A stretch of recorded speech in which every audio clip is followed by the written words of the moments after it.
is in fact a willing subordinate to the Muslim overlords. We saluted the Prophet as he stood praying, and he came out to us, and we told him that we had killed God's enemy. He spat upon our comrades' wounds, and both he and we returned to our families. Our attack upon God's enemy cast terror among the Jews, and there was no Jew in Medina who did not fear for his life. The hadith very clearly says, the hadith, which is what Muhammad said, I have been ordered to fight until everyone says that there is no God but Allah, and Muhammad is the messenger of Allah. So this is how Islam spread to North Africa. This is how Islam spread all the way to Indonesia. This is how Islam spread in the Middle East. Syria was not a Muslim country. Lebanon was not Muslim. Saudi Arabia even was a mixed multitude. All throughout the Middle East, that's how Islam spread, was by the sword. This is why you don't see any synagogues in Saudi Arabia. You don't see any churches in Saudi Arabia. Christianity virtually is non-existent. Even in my village in Bethlehem, Muslims are taking over. There's only 20% left of the Christian population. In Lebanon, Christian Lebanese are moving by the droves.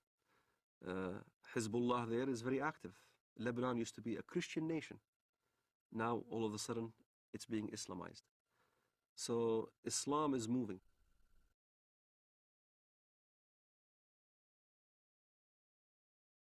There is no God but Allah.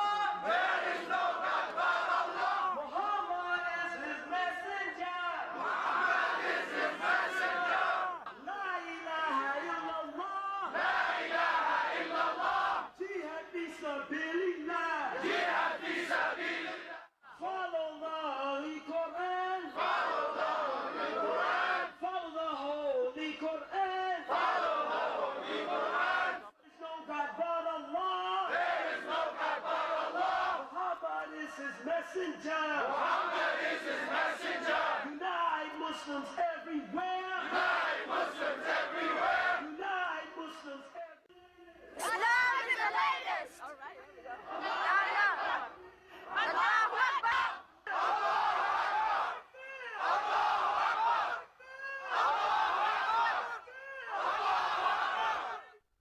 Muslims who come to the United States and come to Western Europe with an idea that Sharia is the law of Allah, they look upon our freedom of religion, and they look upon the fact that non-Muslims are in power in the United States and in Western Europe, making laws, and making laws not on the basis of the law of Allah, but on the basis of consensus and free elections. They look upon all that as a manifestation of jahiliyyah, or unbelief, the pre-Islamic period of ignorance, as the times in any nation's history before it became Muslim is referred to. So that you have Pakistan and Iran and so on, they refer to the period of their history before they became Muslim as the period of jahiliyyah. They also will consider the United States and Western Europe to be in periods of jahiliyyah today. And many Muslims coming into the United States and Western Europe will work to establish Islamic states here on the basis of the idea that the secular state and the state based on elections has no legitimacy. And you don't have elections about the law of Allah. You simply obey what God says.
is the truth.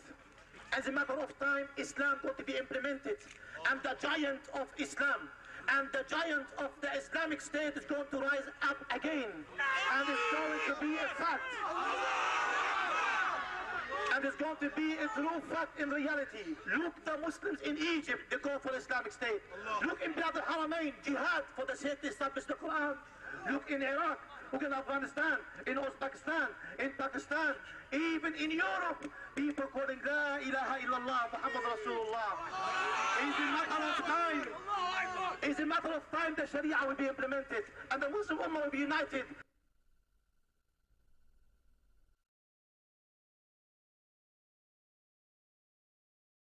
The most important thing that the West needs to know about Islam today is that it has a political character, and that it is not simply a religion, but it is a religion or a belief system that mandates warfare against unbelievers for the purpose of establishing a societal model that is absolutely incompatible with Western society. Americans need to know this. Western Europeans need to know this because Muslims are coming into Western countries while holding these beliefs and intending to act upon them.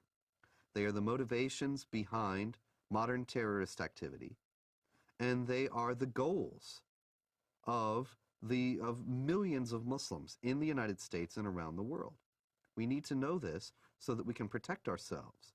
But unfortunately, because of political correctness and because of media and general government unwillingness to face the sources of Islamic terrorism, these things remain largely unknown. Islamic fundamentalism is a sleeper cell in America. A good point, a good case in point, is the story of Saladin. Saladin is a great hero in Islam. Saladin was the one who defeated the Crusades. There was a treaty that's supposed to be happening between the Crusades and Saladin. And the story goes as follows. The Arab mediator came to Saladin and said, the Quran says that if they concede to peace, then concede to it. Which means that if the enemy wants peace, let's have peace. Which is a verse you can find directly in the Quran. And Saladin responded with a great answer when he stated to the guy, you are an Arab and I'm a Kurd. You should know the Quran better than I. Don't forget the Quran also says, why should we concede for peace when we have the upper hand? So you find both verses in the Quran. Peace, you concede to peace when you are the weaker party. This is why you hear the term Hudna. Hudna is a peace treaty, ceasefire. In Iraq, Sadr asked for Hudna because he knew he can't defeat the Americans. You have Hudnas all over when the enemy is stronger than you are. But as soon as you gain strength, then you don't concede for peace. This is why the face of Islamic fundamentalism in the West has a facade that Islam is a peaceful religion, because they are waiting to have more Islamic immigrants, they're waiting to increase in number, waiting to increase in political power, and once they do, then look out. You'll see the real face of Islamic fundamentalism here in America. سيارة مفخخة بقافلة أمريكية ويظهر الشريط أحد الأشخاص وهو يقوم بتفخيخ حافلة صغيرة بعدد من القذائف الصاروخية. قمنا بتفخيخ هذه السيارة لاعتراض رتل أمريكي، ونقسم بالله العظيم إن غايتنا هم جنود الكفر والاحتلال، ولا نريد من وراء ذلك أن نؤذي مدنيا، لأن دم المسلم أغلى ما يكون عندنا.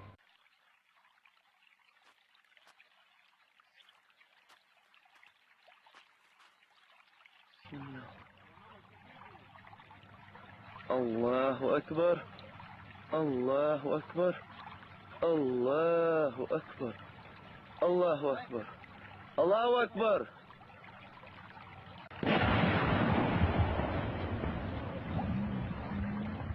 الله أكبر